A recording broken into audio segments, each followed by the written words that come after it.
de novo. Eu sou o senhor Champions. Ele fez de novo. O pé responde ao coração. Mais uma vez. Cristiano de bicicleta, minha nossa. Ele vence, vence e vence. Bom dia, boa tarde, boa noite para você que tá chegando aqui no canal Em Cima do Muro.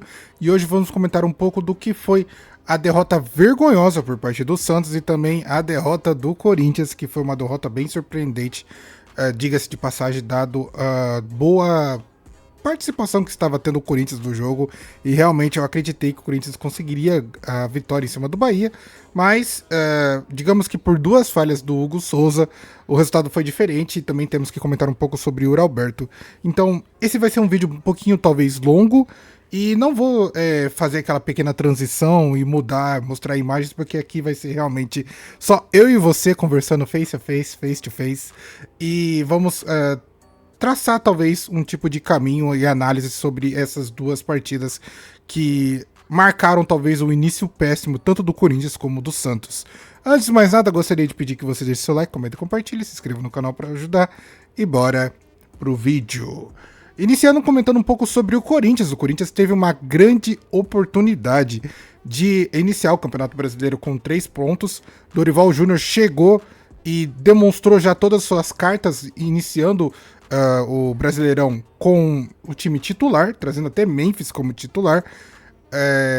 Uma grande novidade foi Memphis Depay, Garro e Breno Bidon, agindo os três juntos, que talvez era uma formação que alguns corintianos acreditavam que era meio, eu não diria impossível, mas pouco provável de acontecer, mas verdadeiramente foi um trio que deu muito certo. O problema é algo que já tinha sido avisado pelo próprio Cross, que é o influencer do Corinthians, que está cada vez mais cobrindo o Corinthians, já havia dito e avisado que Memphis Depay precisaria talvez de um ritmo de jogo, coisa que não aconteceu. Foi talvez a estreia do Memphis esse ano, e podemos perceber que por mais que o jogador seja diferenciado, o ritmo de jogo fez muita falta para que ele pudesse desempenhar de uma melhor maneira possível. Já comentando um pouco sobre Yuri Alberto, que foi o herói do Corinthians no jogo passado por parte do Paulistão. Nesse caso, eu não diria que foi o vilão, mas posso muito dizer que as oportunidades que o Yuri Alberto geralmente perde é o que deixa seu torcedor corintiano bem revoltado. Então, essa partida foi aquela característica partida do Yuri Alberto, que ele tem várias oportunidades e perde todas. E por fim, talvez o que eu acho que o corintiano vai, não diria demonizar, porque realmente o Hugo Souza é um grande goleiro, mas os dois gols que o Bahia fez foi verdadeiramente falha do Hugo Souza. A primeira bola foi uma bola defensável, em que praticamente o Hugo não quis esticar o braço para defender, acreditando que a bola ia para fora, então a bola entrou dentro do gol, mas não foi aquele chute muito forte, não foi aquela bola indefensável, realmente foi uma situação em que o Hugo escolheu não esticar o braço e não conseguiu, ou mesmo não defendeu a bola, que era realmente facilmente defensável. E o segundo gol do Bahia, que foi o gol da virada, foi uma lambança entre o setor defensivo do Corinthians e também o próprio Hugo Souza, que não conseguiu agarrar a bola e fez o pênalti claro em cima do jogador do Bahia, que depois não conseguiu pegar o pênalti, apesar do Hugo Souza ser um exímio pegador de pênalti. Nesse caso não foi tão efetivo e verdadeiramente o Bahia conseguiu essa vitória, que no caso foi fora de casa, já que o jogo foi na Vila Belmiro, tanto para os Corinthians como para o Bahia foi fora de casa, mas nesse sentido era um Corinthians que estava tendo uma posse de bola maior, terminou o jogo até com uma posse de bola maior, estava com mais volume de jogo, talvez bem mais encaixado, tendo esses três jogadores em harmonia, Garro, Yuri Alberto, Garro, Memphis e Breno Bidon. Tanto que o primeiro gol do Corinthians foi por parte do Breno Bidon, com uma jogada muito boa do Memphis, então sabe, aquela boa jogada trabalhada, mas eu acredito que os erros que não só os jogadores do Corinthians tiveram, mas também com boa participação do Dorival, que, como sempre, pelo menos no Corinthians, eu acho que é um técnico que não se encaixou direito, e isso eu já venho martelando há muito tempo, que as tomadas de decisões por parte do Dorival acaba descaracterizando o próprio time do Corinthians. Um Corinthians que normalmente é catimbeiro, é um time mais bem organizado, na mão do Dorival acaba sendo muito mais bagunçado, e a sua parte de imprevisibilidade acaba prejudicando o clube. E aí eu acabo comparando um pouco mesmo com o Santos, né? Porque esse tipo de situação é algo que não afeta só o Corinthians, como também afeta o Santos em igualdade. O Santos também tem um técnico que não entende muito bem a filosofia do clube, também é um time que não tem grandes reforços, assim como o Corinthians. Eu acho que nessa parte ambos os times estão em equiparidade. O que diferencia é que o Corinthians tem melhores resultados do que o Santos, então talvez as coisas não sejam tão parecidas, mas se você for olhar a fundo, tem muita coisa parecida aí, vocês ficariam, eu não diria impressionados, mas enojados mesmo, porque são coisas parecidas que não deveriam ser recorrentes em ambos os clubes. O Corinthians tem um bom técnico, mas que não sabe trabalhar o seu time. O Santos também tem um bom técnico, só que não sabe trabalhar o time. O Corinthians tem peças que poderiam ser bem melhores utilizadas. O Santos também tem peças que poderiam ser melhor utilizadas. O time do Corinthians acaba se perdendo durante, ou melhor, no decorrer da partida por causa de decisões erradas do técnico. Assim também acontece com o Santos. Então, esse tipo de, eu não diria igualdade, mas mesmo semelhanças, são situações que me deixam assim um pouco mais preocupado mesmo por toda essa situação, não só com o Corinthians, como também com o Santos, porque são duas equipes que deveriam estar buscando a sua excelência, ainda mais dada a situação de ambas as equipes, em sentido de não conseguir buscar bons reforços. Pô, o Corinthians tentou contratar um Alisson do São Paulo e não conseguiu, então a situação realmente está feia, não só para o Corinthians, como também está para o Santos, e isso é algo que pode preocupar tanto as torcidas de ambas as equipes, fazendo com que seja um ano terrível para ambos os lados. Partindo agora um pouco para falar sobre a partida do Santos. O Santos que foi até Chapecó para enfrentar o Chapecoense e conseguiu o grande feito de perder de 4-2 para o Chapecoense, cara. Eu poderia dizer que é revoltante, que é desanimador, triste ou qualquer outra coisa, mas assim, se eu falar isso pra vocês, que eu esperava algo diferente do Santos, eu vou estar mentindo. Porque realmente o Santos em 2026 tem sido a maior vergonha de todos os tempos. Conseguindo superar a pior fase que foi de 2025, parece que 2026, tanto o Vojvoda como a diretoria do Santos estão falando, acho que a gente consegue superar o ano passado e fazer pior, a gente consegue. E realmente eles estão conseguindo. Nesse jogo contra o Chapecoense, o Santos teve uma posse de bola de 66%. Tipo, foi maioria a todo o jogo. Teve um número maior de finalizações, teve um número maior de chances claras, teve um número maior de escanteios, tanto que o Santos teve 14 escanteios, o Chapecoense só teve um. E o um escanteio que o Chapecoense teve, ele conseguiu fazer o gol. É inimaginável. Eu não vou colocar essa derrota na conta só de um jogador, que todo mundo tá querendo falar que foi... Então, eu vou falar, não. Realmente foi grande parte culpa do Alex Duarte. Só que o problema é um jogador que não tem ritmo de jogo. É um jogador que não joga com frequência. Então é óbvio que quando se colocado em situações dessa maneira, não vai entregar. Tô eximindo o jogador da responsabilidade dessa derrota de forma alguma. Realmente, ele tem que ser colocado nessa situação e, óbvio, também não só os jogadores, como o técnico que vai falar, cara, esse jogo foi culpa sua, total. Porque praticamente 3 dos 4 gols do Chapecoense foi em cima dele, foi erro dele. Mas assim, se a gente for analisar o Santos como um todo, todo o time errou. E esse jogo foi mais um jogo que a gente percebe que o quão o Santos precisa talvez de um elenco um pouco mais recheado. Esse foi um jogo que o Vojvoda preferiu poupar alguns jogadores, e então não foi o Gabigol o titular do Santos, e aí a gente percebe a ausência que o Santos tem de um bom centroavante, porque o titular foi o Lautaro Dias, e Lautaro Dias vocês já bem sabem que não consegue chutar uma bola pro gol, e nem arriscar e nem tentar fazer gol. Tanto que os 2 gols do Santos não faz, assim, nem passa pelos pés dele, nem passa pela participação dele. Um gol foi do Gabriel Menino, um golaço na gaveta, e o outro gol foi do Álvaro Barreal.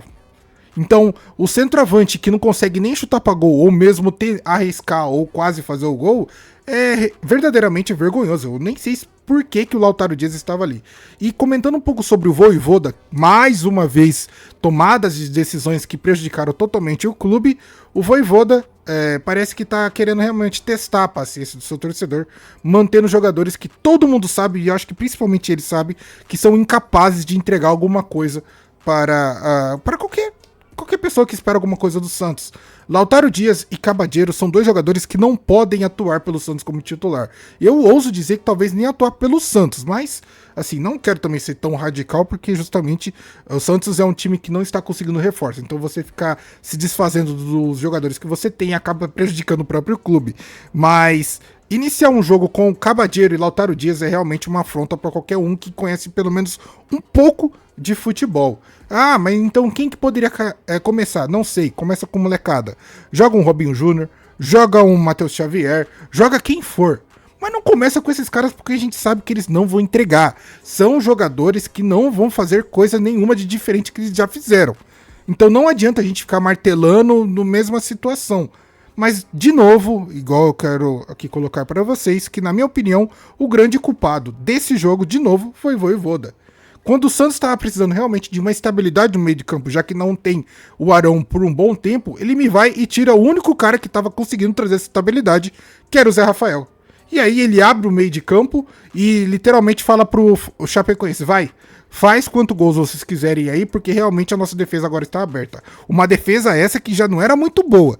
E aí, de repente, o seu próprio treinador vai lá e consegue estragar totalmente o jogo, é algo realmente revoltante. E aí vem aqueles defensores que, não pode criticar o Vojvoda, tem que tomar cuidado, não dá pra pedir a saída dele porque não tem outro no mercado. Irmão, eu não tô nem aí. Se o cara tá no meu time, o time que eu amo, e vai e faz essa merda, eu vou vir aqui criticar e foda-se. Eu não tô nem aí. Não dá pra continuar aceitando ou mesmo falando ou dando desculpa de que o Vojvoda não tem peças, o Vojvoda não tem elenco. Se vira, irmão. Ninguém foi obrigar o Vojvoda a entrar dentro do Santos. Ele aceitou. Ele sabia da situação. Ele sabia que ia ser essa merda. Então não tem por que ficar querendo eximir o técnico das cagadas que ele tem feito. Se ele não foi utilizar as melhores peças que ele tem à disponibilidade, tem que tomar pau, fi. Não tô nem aí. Vai realmente ser cobrado porque tá fazendo cagada dentro do clube. E sabe qual que é o pior? Próximo jogo do Paulistão, o Santos vai enfrentar o São Paulo. E aqui eu já tenho que falar pra vocês que o jogo de São Paulo contra o Flamengo já acabou e o Flamengo conseguiu perder para o São Paulo. Então o São Paulo veio totalmente empolgado e badalado para esse jogo. E quem que é o melhor time pro São Paulo pegar agora para justamente dar realmente uma sequência para a equipe e talvez tirar eles dessa má fase? O próprio Santos. Então para o próximo jogo eu já tô vendo que o Santos vai realmente fazer aquele jogo morno, aquele jogo que deixa qualquer torcedor revoltado e vai ser mais uma derrota. Porque justamente a gente não tem um treinador que entende o próprio clube que ele está. Ele não entende a própria equipe que ele tem em mãos. Tá faltando peça. É óbvio que tá faltando peça. Mas quem aqui, assim, duvidaria dessa situação? Quem aqui já não sabia que o Santos, mais uma vez, não ia conseguir fazer boas contratações? Olha o presidente que a gente tem. Olha a direção que a gente tem, cara. Não dá pra fugir, não dá pra se eximir de tudo isso, cara. Não faz o menor sentido querer esperar coisas diferentes cometendo os mesmos erros. E o Vojvoda é especialista nisso. Então, essa é a minha análise sobre esse início de Brasileirão. Uma porcaria para o Corinthians e uma porcaria do Santos. Porque são dois clubes que deveriam sim começar ganhando. Eu ainda dou um boi pro Corinthians. Porque o Corinthians enfrentou um Bahia que teoricamente é um time mais forte que o Corinthians. Mas mesmo assim, eu acho que é obrigação dos times paulistas, que tem um desafio ou mesmo uma competição muito mais forte, ou seja, você deixa o seu time muito melhor preparado, entrar num campeonato brasileiro fulminando todo mundo.